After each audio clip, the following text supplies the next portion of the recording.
Hello mga B! We're heading out of town for a potluck lunch. Shala, diba? Out of town pero sa magsingal lang. At of course, I assigned John on coleslaw duty para naman may ambag din siya. Buti na lang may food cutter tayo. Time saver talaga. Sa coleslaw natin, gagamit tayo ng apples for natural sweetness, cucumber to add bulk, at cabbage for color and extra fiber. Rice alternative na namin to para balance ang meal namin mamaya. May special ingredient tayo today. This fancy cheese gifted by a friend. Honestly, hindi namin alam kung anong klaseng cheese to kasi lumaki naman kami sa Eden cheese lang. So syempre, taste test muna. Sakto lang yung lasa pero medyo mabaho kaya sinama na namin sa coleslaw. We also threw in some carrots for that vibrant color and a boost of retinol para glowing ang skin, pineapple chunks for a little tanginess, at syempre a small amount of mayo to bring everything together. Haluin lang ng mabuti hanggang mag-blend ang flavors. Just as we were finishing, Camille was already outside waiting in the driveway. O English, di mo kaya. Panic mode ako kasi hindi pa ako ready. Dumiretso ako sa kitchen para kunin yung mga spices na binili ko from Binondo for our shabu-shabu. Then, umakyat ako to get the snacks we're bringing. Diretso na kami sa puro magsingal. Excited na akong makita ulit ang dagat. Medyo malas lang kasi yung tricycle na magdadala ng water, stove at mga kaldero namin biglang nagka-engine trouble.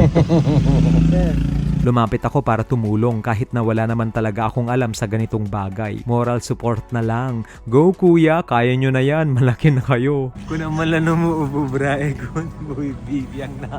At last, nakarating din kami sa beach house nila Camille. Favorite spot namin to kasi walang signal, walang distractions at presko ang hangin kasi nasa harap mismo ito ng dagat. Lunch prep time! Camille is in charge of shabu-shabu at gagamitin niya itong mga Chinese spices na dinala ko, including this dried chrysanthemum flower. Feeling legit ang hotpot namin ngayon. Finally, ako naman ang magluluto and it's time to make my special chicken Jocelyn.